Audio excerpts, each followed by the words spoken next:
Somebody commented on last night's live stream where we talked about the ONS and showed that they've been overstating house prices for a couple of years at least, and to an increasing degree.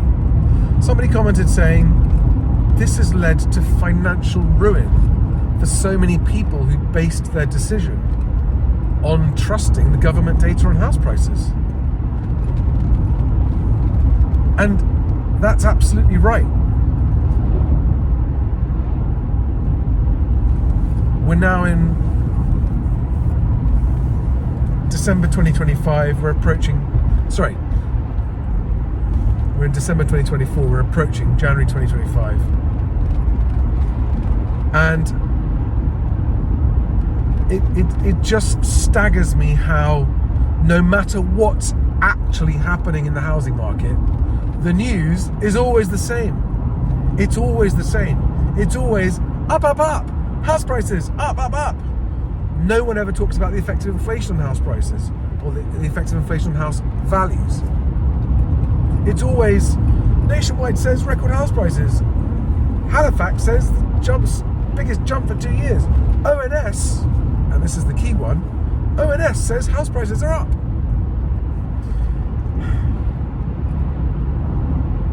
And for people who don't spend time questioning these figures and looking behind them and looking at the data and looking at the nuance and subtlety of it, that's enough to convince people that what they're doing is a safe bet.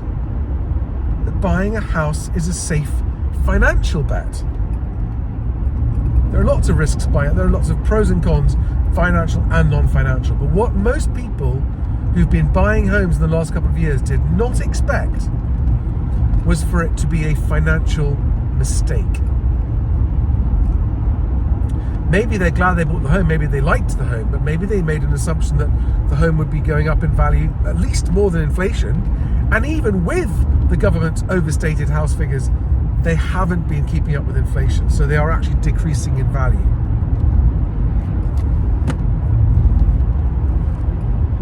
So the point of this video is to keep on reinforcing the message that buying property is no longer a safe investment.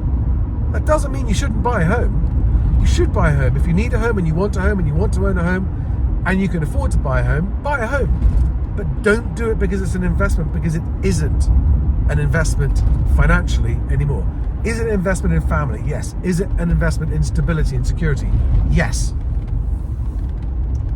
Is it a good thing to do to own a home? Yes.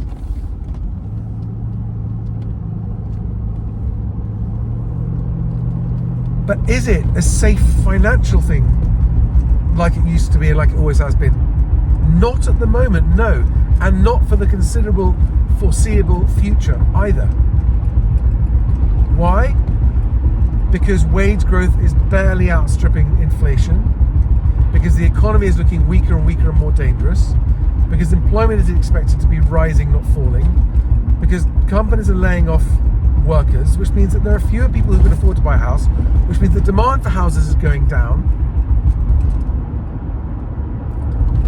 And with inflation at 3.2% for CPIH and 7.4% for owner-occupiers' housing costs, there are new costs to owning a home in terms of erosion of value, in terms of lack of financial return, in terms of lack of financial gain.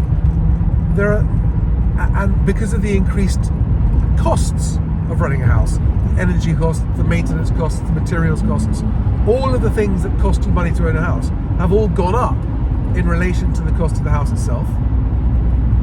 When you combine all of these things, so lack of nominal house price growth, right? In other words, house prices just aren't rising, even before inflation. Then you apply that inflation is eating away at your house at 3% a year. Then you apply that the operating costs, the owner operating costs of a house are higher and rising at over 7% a year. And you combine those, suddenly it's much more expensive to own and run a house, and you're not getting the uplift in value. I know I'm going round and round in circles and saying the same thing over and over again here, but it cannot be overstated, because these costs have to be factored in to the ownership equation of a home. And the only thing that solves this problem is if house prices continue to slide and decline and become more affordable. That's the only way to offset, because the operating costs, the energy costs, those are never coming down. Those are never coming down. And the worst part of all this is that as people's homes consume ever more of their income, not just on mortgage interest rates being higher, not just on rents being higher, not just on ownership and energy costs being higher,